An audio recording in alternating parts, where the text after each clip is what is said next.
Beginning next year, 2 more states will allow the legal sale of marijuana for recreational use.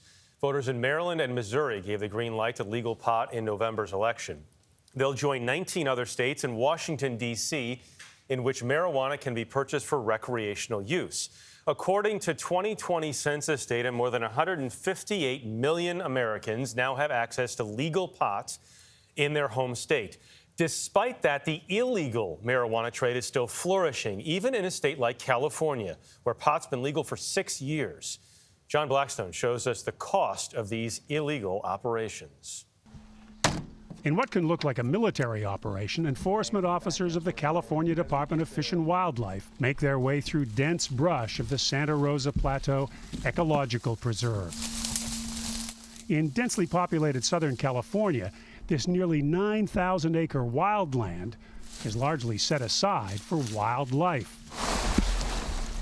But it's also proved to be a popular place for illegal marijuana growing. This is probably several thousand plant grow that was harvested. Lieutenant Lyle Chan heads the Fish and Wildlife team that's come in to clean up the mess left behind after growers have been captured or fled. Is this typical of what you find? This is pretty typical. Looks like a layup spot or sleeping quarters. So you can tell by there's a cot here and a cot over there. So at least 2 individuals were living here at one time. This site went undiscovered for at least a year, much of it hidden under the trees with camouflage tarps. So they'll harvest it on site, dry the cannabis plant, and then they'll trim the flower off and package it into 1-pound bags ready to go. Full operation. Full operation from start to finish.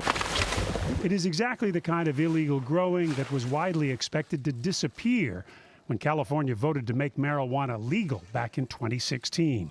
The idea was that you legalize it and that'll drive out the illegal industry. Daniel Sumner is an agricultural economist at the University of California, Davis. Are there regulations in California working? I would say nobody thinks they're working. Sumner is co-author of a book subtitled The Blunt Realities of Cannabis Economics.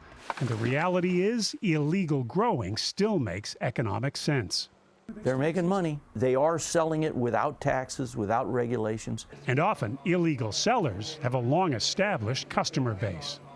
And now they're told, go down to the mall, buy it from somebody you don't know, because it's government approved. And why should I do that? And the government said, oh, so you can pay twice as much. You know, so the average traditional buyer of weed said, no, thank you. If putting the illegal growers out of business means closing that gap between the legal and illegal price, are there states that have done a much better job of lowering that gap? There are a number of states, Washington, Oregon, Colorado, have lower retail prices than California. Like everything else, the customer is always right. And here the customer is a user of weed, and they will turn to the legal weed when it's cheaper for them. So I would say focus on that retail price. Do what you can in terms of regulations, keeping a sound system. I'm not saying no regulations, but doing what you can to reduce that retail price gap. That's really key. Back on the Santa Rosa Plateau, the cost of illegal growing can also be measured by the damage done to the environment. It's heartbreaking and it's frustrating to know that we have spent so much time and money trying to protect this land. Jennifer Nguyen is an environmental manager with California Fish and Wildlife. You know, at the heart of our mission is to protect California's plants and animals, and this comes as no surprise. It's been happening quite regularly, but it's frustrating. The first step in making things right is trying to pick up everything left behind by the growers, from snack food to drip irrigation systems. Not only do they use the land, they steal the water. Yes, you see all the polypipe that are illegally here on this ecological reserve. It takes water from the plants and animals that need it to survive. All the trash is bundled up, ready to be lifted away by helicopter, but other scars are left behind. Well, you see they have to move the land and they have to make flat spots to put the plants and to irrigate. Now the hillside is very loose soil. When the rains come, it washes all the debris, the sediment, the dirt, and all of the fertilizers and any toxic pesticides that they use right into the waterways and continues on. The debris is gone, but it may be years before the land has healed. For CBS Saturday Morning, John Blackstone in the Santa Rosa Plateau.